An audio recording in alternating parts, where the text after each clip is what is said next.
Собственно, вот я его сейчас завел только что. Угу. И он действительно Полные двухцветный. признаки жизни. 63-й год, вы говорите, да? 63-й, один из первых 403-х москвичей.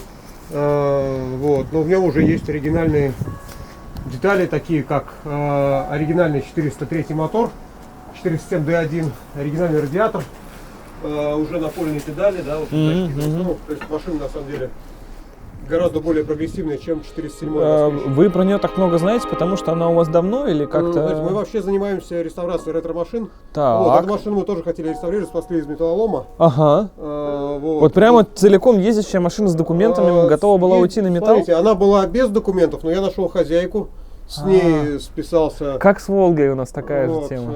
Мне кажется, вот они такие дешевые только сейчас. Дальше же... Вы знаете, я думал, честно говоря, что это произойдет раньше, это переоценка, но видите, сейчас ситуация в стране такая, что... Надо еще подождать. Да, но сам факт, что это самая доступная машина вот для входа в ретро-тему. Это вот москвичи второго поколения в 425 кузове. Действительно, потому что даже 21-е Волги за полтинник они ездить не будут. 21-е Волги за полтинник это хлам. А что у вас еще есть?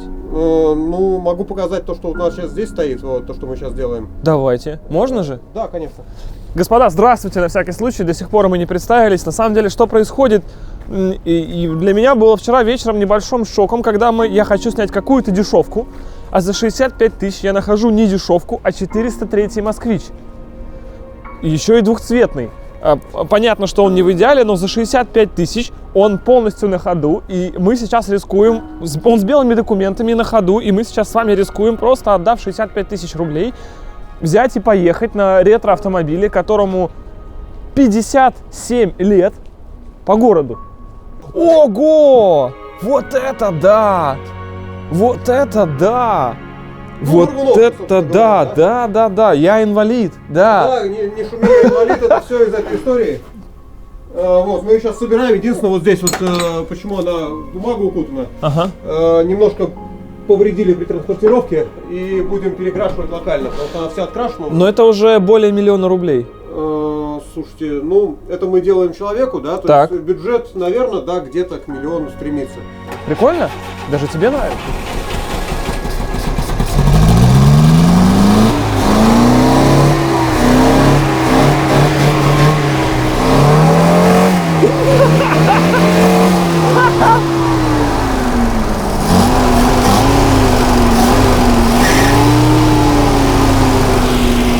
Да пушка, на мой взгляд.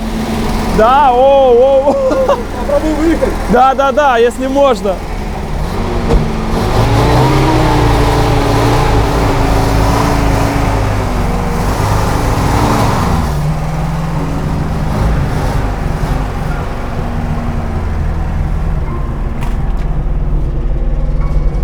Вот это тема. Да, вот это контент. Да, коробка на руле, трехступенчатая какая-нибудь, скорее всего. О.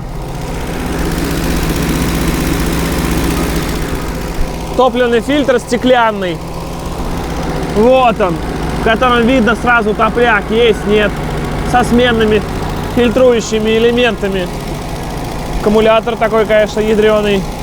Да, это пушка, конечно. Понятно, что он далеко не в идеальном состоянии, но нам оно и не требуется сегодня, чтобы прикоснуться к атмосфере.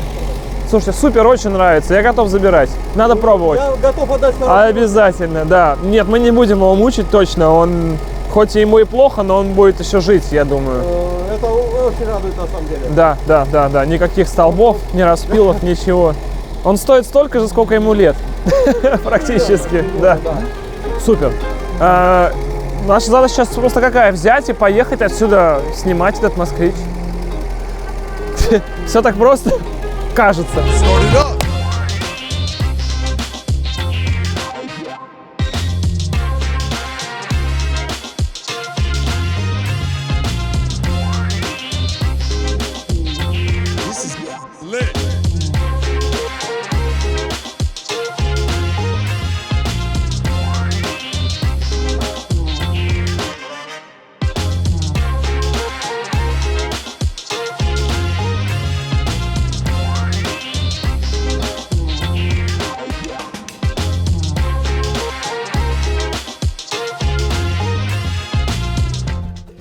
Короче, реально, смотрите, за 65 рублей, как будто мы поучаствовали в какой-то дикой распродаже, мы нарулили эту тачку, до сих пор прямо не верится. Надо просто взять на нее вот сейчас взять и поехать прям как есть, по хардкору. Приключения ребята ждут.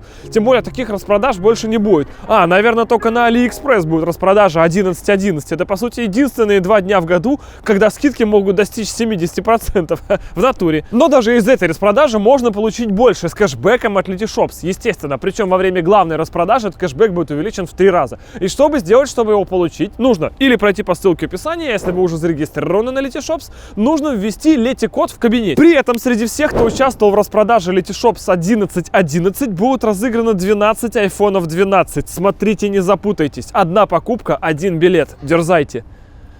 Да, кстати, я же сам для себя уже тоже отобрал несколько товаров, добавил их в корзину, и теперь жду, когда начнется распродажа, чтобы сразу рвать халяву. На самом деле, если добавить товары в корзину прямо сейчас, то можно получить купон на скидку. Алишка очень любит так делать. Так что проходите по ссылке в описании прямо сейчас, я там оставлю ссылку на регистрацию на Letyshops, участвуйте в распродаже и выигрывайте и забирайте все свои 12 12-х айфонов. Удачи!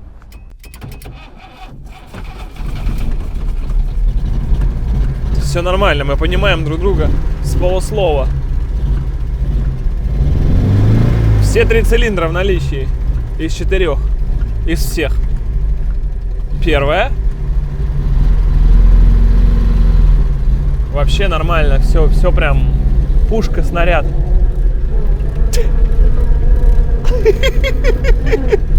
Надо просто помыть лобаш, тогда будет легче. Да, коробка незначительно воет на первой. Тормоза я пока не хочу. Range Rover, мы в него проверим сейчас их. Но мне кажется, вот это наша сегодня с вами скорость, ребят. Мы сейчас будем познавать мир.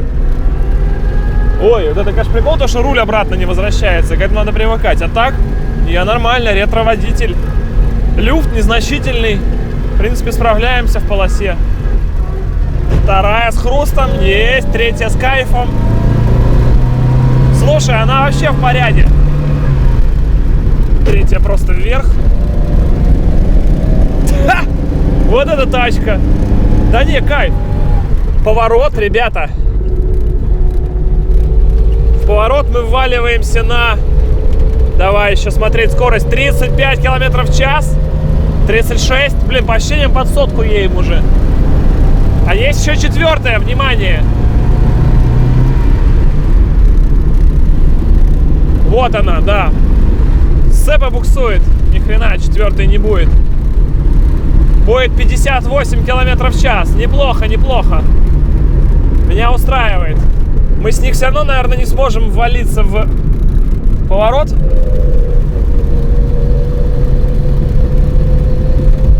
Слушай, ну я тебе скажу, она вполне себе машина. Мы едем. И у нас даже, наверное, из печки тепленькое что-то идет, да?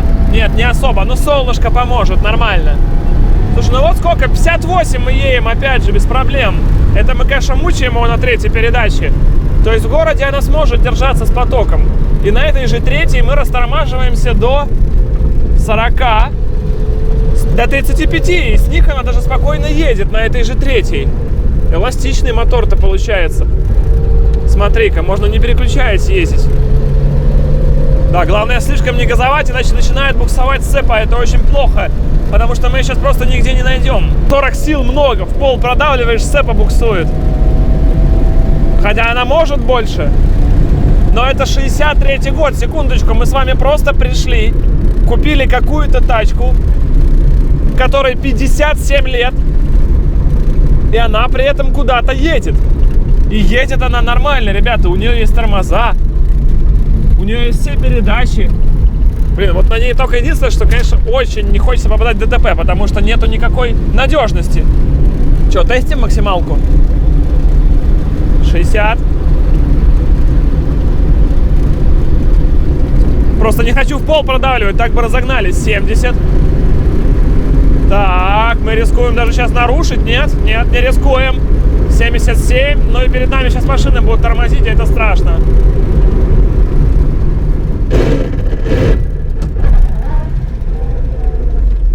Да, были бы холостые, вообще цены бы не было этой тачки. Сейчас надо заехать, кстати, в сервак, подкрутить их, может они и появятся. Короче, один диван, который слитный, он же весь целиком ездит вправо-влево. Есть радио, средние волны, длинные волны. Есть амперметр работающий, температура воды есть, она, похоже, работает. Датчик давления масла есть, не знаю, что он делает, работает он, не работает. Вот, вторая так, ага. Отлично, прострелы даже. Третья. Пока что путаюсь с передачами, нет ни одного зеркала бокового вида. Заднего, вернее, вида. Через это мне немного страшно. Оп, тормоза. Мне просто нужно это первое, чтобы с нее завестись. Да. Потому что если я так не включу, то, блин, беда. Класс, да, техника вот этого. Dual Clutch Transmission, только в исполнении от ящера. Так, в пробке мы должны сейчас немножечко удивляться. Главное, сильно не подгазовывать, не палить сцепа, пожалуйста. Все удобно, все здорово. Гудок не работает, вот в чем еще проблема наша. Вроде даже откуда-то дует типа печка или просто солнце нагревает. Я не понимаю, как это работает, но это как-то работает. У нас даже работает уровень топлива в баке. Он действительно показывает полностью. Мы заведемся. Все нормально. Не работает только спидометр. Да, салон немножко подразрушился, конечно, из-за времени. Есть, смотри, пепельница, в которой внутри есть набор остатков более развитой цивилизации. Но, к сожалению, с приборов ничего не работает. Только вот дворники. Вот это работает, это кайф. А вот это вот что такое? Я не знаю. И оно никак. Это подсос, ёптель, ну да. В остальном я бы не сказал, что это прямо страх тачка. Все, пожалуйста, можно ездить. Работают даже вот эти штуки. Смотри, можем себе сделать кондиционер. Стеклоподъемники все на месте. Супер потолок такой. Не работает плафон, к сожалению. Так, 10 секунд это уже время готовиться к старту.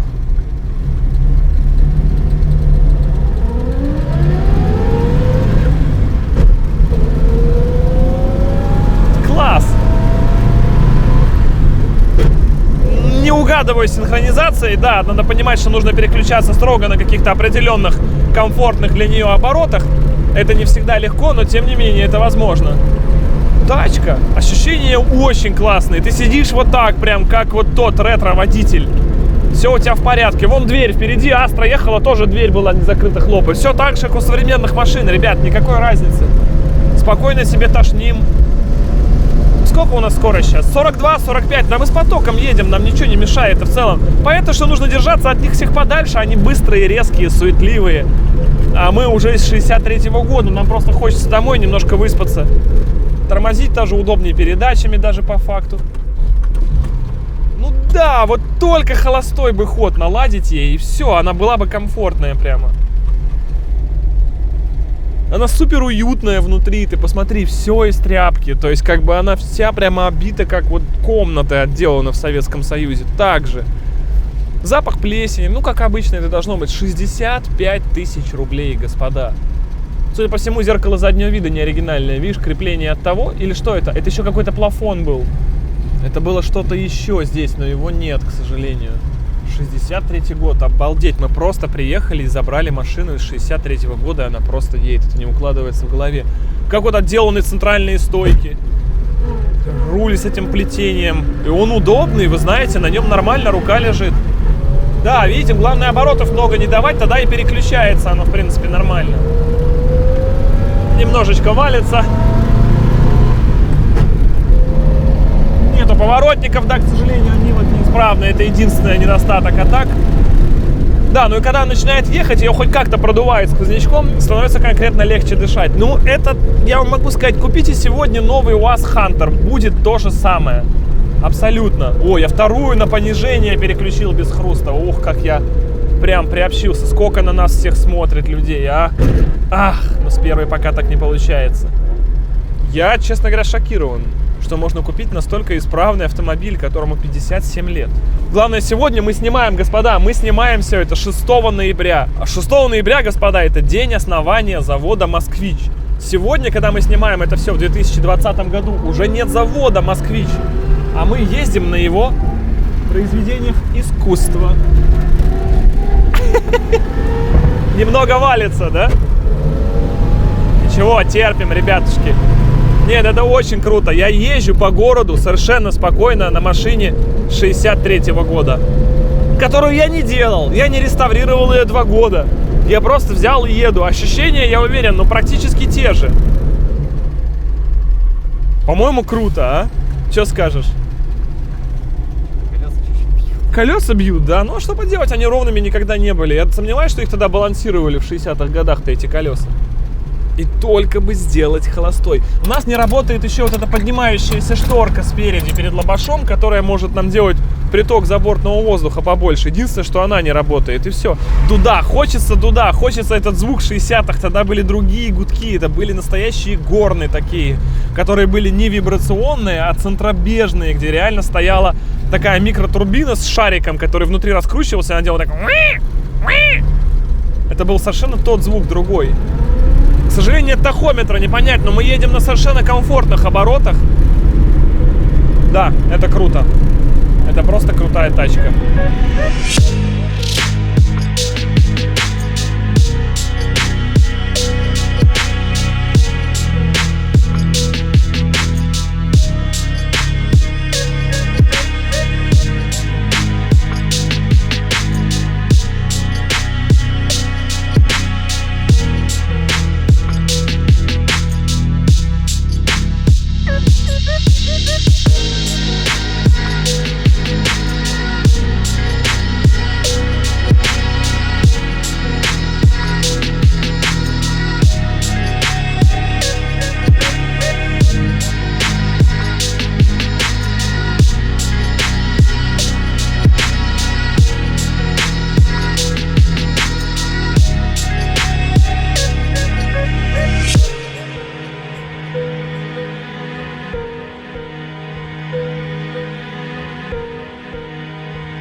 Итак, давайте подробнее, значит, трезвым взглядом. Мы покатались, мы все поняли.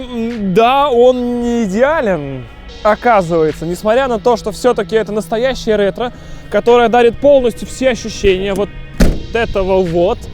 Он весь на звуках, абсолютно ничего в этой машине не проходит беззвучно.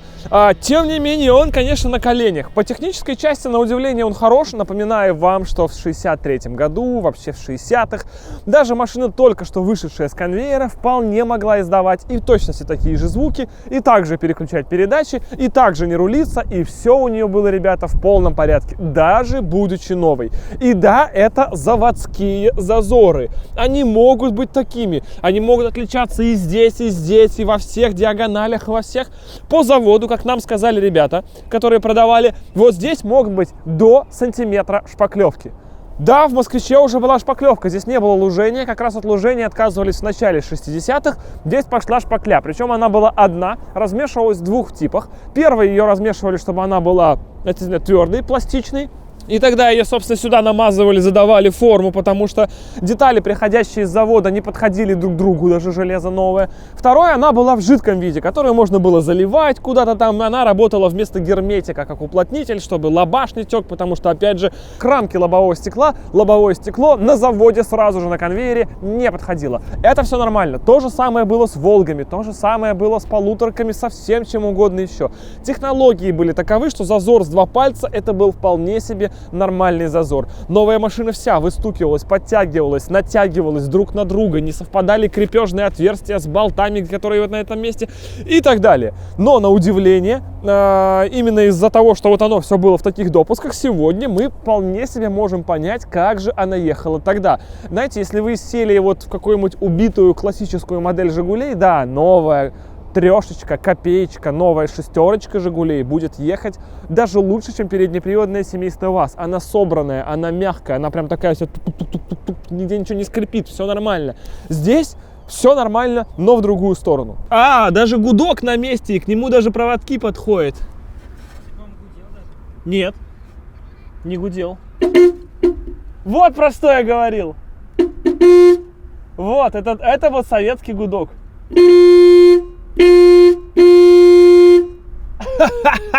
Да, мы наконец-то это слышим.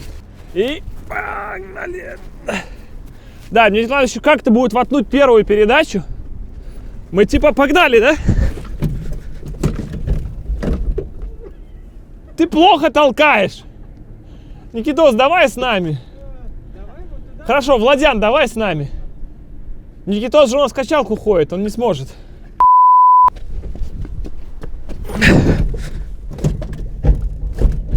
Е!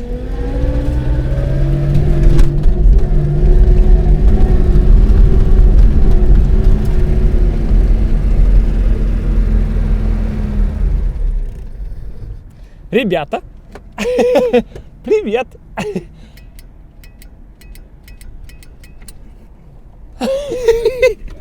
Так это и было, да, надо было дольше держать на стартере, это все нормально. Мы сейчас поедем. Надо было дольше держать на стартере. По факту я предлагаю, что сделать. Мы поняли, что по технике машина живая. Всегда, я уже сейчас вижу эти комментарии, отреставрирую ее. Давайте попробуем ее поднять сейчас на подъемнике и понять, что с ней можно сделать дальше. Реставрировать Red Look, Stones, что еще? УЗ, да, УЗ, само собой. В общем, поехали на подъемничек, разберемся, что вообще там снизу и как это все обстоит. Потому что понятно, что ездить можно, тачка, в принципе, на повседнев. Заодно, может, холостые поправим и потом навалим. Значит, смотрите, у нас по подвеске резинки все целые. Вот это прикол, конечно. И та резинка целая. Она выглядит немного порванной, но она целая. Все, конечно, сильно приунывшее, ржавое, расслоенное, потому что очень долго стояло. Подушки двигателя целые. Вторая целая. Ну, подушки тут, конечно, такие условно подушки. Это просто кусок резины, но тем не менее целая. Наконечники, все везде целое. Ни одной порванной резинки на всей подвеске. Отбойники живые, не растрескавшиеся. Господи. Амортизаторы телескопические. Напомню вам, телескопические на том же, если мы берем 401 Москвич, который клон Opel Kadett. Opel Kadett B, наверное. Или Opel Kadett C, точно. Opel Kadett B, скорее всего, клон был 401 Москвич. Там амортизаторы еще были такого рычажного типа. Это вообще боль. Здесь телескопы уже обычные, их можно починить. Кузов. Вот там, вот смотри, вот мы видим дырочку, сверху над которой лежит тряпка розовая в салоне. Но кромки дырки не поела. То есть смотри, он весь очень ржавый, но не гнилой. То есть вот даже смотри, песок отложения, видишь, есть между трубкой, а трубка живая. То есть он именно не гнилой. Конечно, если мы возьмем порог, по-моему, какой-то вот тот порог был, да? Да, вот его нет. Вот кронштейн, поддомкратник. Вот это все съело, этого нету. Я с точки зрения, знаете, а что если это отреставрировать? О, траверса снималась недавно, смотри, шайбы живые белые. Траверса снималась, потому что меняли сцепление, точно, как нам и сказали. Новая выхлопная система, оригинальная. Много везде масла накидано, сущий маслом хвостовик, все как у всех. По-моему, все, что до этого мы покупаем в дешевках, даже если это современные машины, они более гнилые. То есть у меня такая мысль, что сейчас эту машину можно даже себе оставить, кое-нибудь закинуть на задний двор под навес, только чтобы она не гнила. Или даже гараж под нее снять, запихать ее куда-то в гараж. И знакомым давать на ней покататься по урагане, по полям у себя в области. Потому что опыт, мне уже 2 человека написали, подожди, не изливай его сегодня, я приеду на днях просто прокатиться. 403 Москвич. Просто прокатиться на 403 Москвиче, это стиль. И с каждым годом стиль будет только крепче. Эта машина уже вечна, все. Она ценность. Ну что ж, господа, решение принято. Значит, это точно не столб, это точно не УЗ, не проект. Эта машина должна остаться в стоке, но чуть-чуть подшаманенной. Попробуем ей подзаняться. Для начала вот все это исправить и проехаться уже прямо как на парад. Так, на следующий день, господа, погода уже далеко не такая солнечная, и работающие дворники конкретно тащат. Я заметил, что вот там вот улица, вот это вот привет, дороги. Печка даже немного греет, вернее греет совсем не печка, а то, что просто от моторного щита идет тепло. Но в целом мы по-прежнему ездим. Это довольно увлекательно. Тормоза тормозят. Что, только не глохни. Давай подсоси-ка чуть-чуть. Все, кайф. Есть даже фары. Смотрите, я могу их включить. Оп! И машина Владислава Телебаева даже осветилась. Я могу даже переключать дальний, причем оригинальной кнопкой, только ее с пола перенесли наверх. Смотрите, оп, оп, оп, оп. Даже не знаю, если вы что-то видите, то, в общем, кайф. Да, он мне моргает даже, собственно, противотуманкой задней. Малорик. Видите, можно выключить дворники. В общем, конечно, Москвич, ребята, уже становится чуть-чуть не в своей тарелке, но, тем не менее, до сих пор существует, до сих пор на нем можно ездить. По-прежнему не работает радио. Так, не глохни, не глохни, не глохни. Но мы боремся. Надо заслонку еще опустить, она мне сейчас не нужна. Вот так вот там сделать. Тачка, ребята, тачка. По-прежнему не работают еще поворотники, потому что релюхи нужны не нашлось, но... Первая с хрустом. Поехали.